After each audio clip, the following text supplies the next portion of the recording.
Hi everyone, Squire, welcome to highlights of the 2013 Formula SimRacing World Trophy.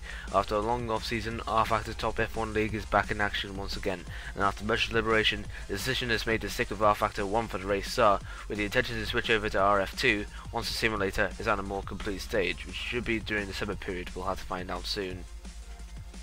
So, the season kicks off with the Australian Grand Prix, one of the few street circuits on the calendar. The Melbourne Grand Prix track runs clockwise around the Albert Park Lake and consists of only tiny turns and chicanes running across a very flat track. The combination of the slow corners and fast race will put the driver's brakes to the test. A very low runoff area, there is almost no room for error. Pre-qualifying rules have changed this season. There will be 2 pre-qualifying groups instead of 1. This will make the access to Grid 1 and Grid 2 easier than ever. Main qualifying rules remain the same. There will be a 15-minute session for all drivers, with the top 10 advancing through to a second session where they're only allowed to drive one single flying lap, bound by park-friendly rules. And it was Twitter racing driver Daniel Kiss who managed to get his first pole position, just edging out Franz Schneider in second place. Marco Zippoli managed to get a third in the Batti Pescaria Ren, just ahead of Carlos Martin in the Positive Sim Racing. Johanny Alman manages to get 5th ahead of Benjamin Chong in 6th. Valenti 7th ahead of Liberec in 8th. Fischer 9th, with Gauthier in 10th. Boshoff manages to get 11th ahead of Renz Klopp in 12th, just edging out Edouard Corre for 13th place. Giovanni Alchini manages to get 14th, just edging out Jonathan Holmes in 15th. Valeriano manages to get 16th ahead of Jackson Vent, who needs to improve in the second Grand Prix. Campus manages to edge out Thomas, and the testing rounders up the top 20. Asprey manages to get 21st with Osman in 22nd. Putty and Alpes is 23rd and 24th. And the final 2 rows are Mark Abert, surprisingly, and the second positive sim racing of Carlos Lopez. They both need to improve throughout the course of the season. So with loads of exciting talent and refueling banned for 2013, Melbourne will produce without a doubt an entertaining Grand Prix. As the 2013 season gets underway in Melbourne, everybody gets off the line cleanly and hoping for a good start to the season. But the first one to suffer was Alessandro Piotti, who gets hit in the back by Mark Caberts going into the first corner, while Fischer hits the back of Benjamin Chong. Mark Caberts manages to continue on, but a little back slap from Gauthier sends his race over, as well as taking out other vehicles, ending their races too. There was a huge crash. 4 cars were tiring, ending their races. Terrible luck for those teams. After the second corner incident, Carlos Lopez fortunes thought he may turn around, but unfortunately it didn't. He sent flying thanks to Jackson Went punting him off. But he manages to recover and continues on. The Bruttick stay is going from bad to worse as a off-road excursion causing him to lose a couple of places, which he'll recover later. With the first lap completed, Marco Zippoli manages to lead ahead of Franz Schneider, Daniel Kiss, Jorik Boshoff, Valeriano and Valenti, who's in 6th. Benjamin Chong has a little bit of an off-track excursion alongside with Edouard Corre, but manages to rejoin. Franz Schneider's world is about to be turned upside down as he tries to go past Carlos Martin into the first corner, but Carlos Martin punts him and strangely sends him into a bugged wall, ending Franz's race in the process.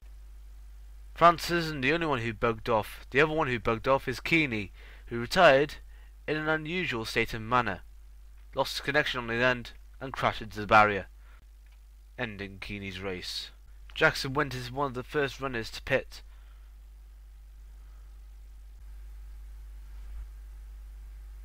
He rejoins, but only about a couple of places behind. The next one to retire was Nick Fischer, but not before this battle with Edouard Corre, coming into the last couple of corners before his retirement. He just goes on the inside of Corre before going on the outside again, before trying to find a way to pass Corre, and somehow loses the back end and spins out with no damage but retires.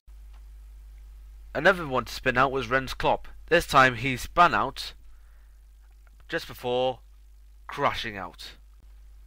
Another one to crash out was Jonathan Holmes, as he was flying, literally, before crashing out to retire. As Murray Walker would pronounce it, they're going out like flies, as Marshall Thomas trying to make a move on Bedouin Chong. He tries to go on the outside, but that didn't make a stick, before losing the back end, the corner after, and retiring, thanks to a loss of suspension.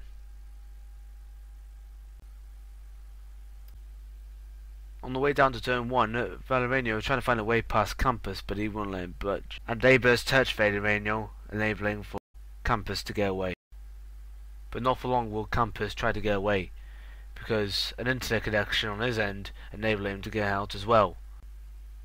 There has been so much drama on the back and middle field that there was simply none at the front for Marcus Zipoli to take his first win of the season. And this was a well-deserved win after Pescara returned to FSL on a high with a win. Delonquis manages to get a well-deserved second place for him and a well-deserved third place for Carlos Martin in the positive sim racing.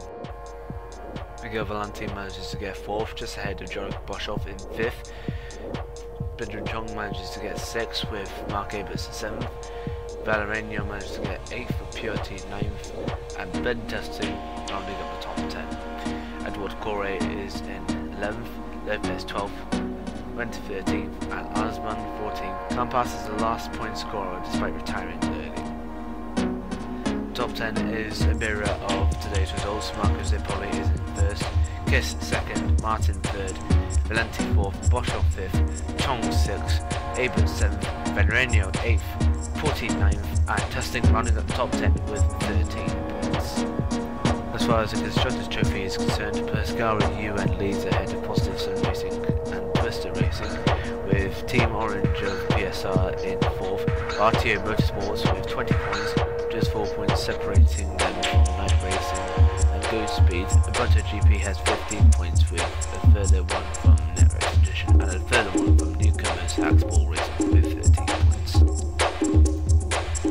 The next race will be the Bahrain Grand Prix. You can watch that race live as it happens on simrace.tv on 28th of April at 11:30 AM GMT for qualifying. Follow us on Facebook and Twitter, and sign up for the Fantasy League is open, so join in for a chance at some first master prizes. We hope you enjoyed today's highlights. I'm Ron Squire, and join Scott Woodworth for the next round of the 2013 Formula Sim Racing World Trophy.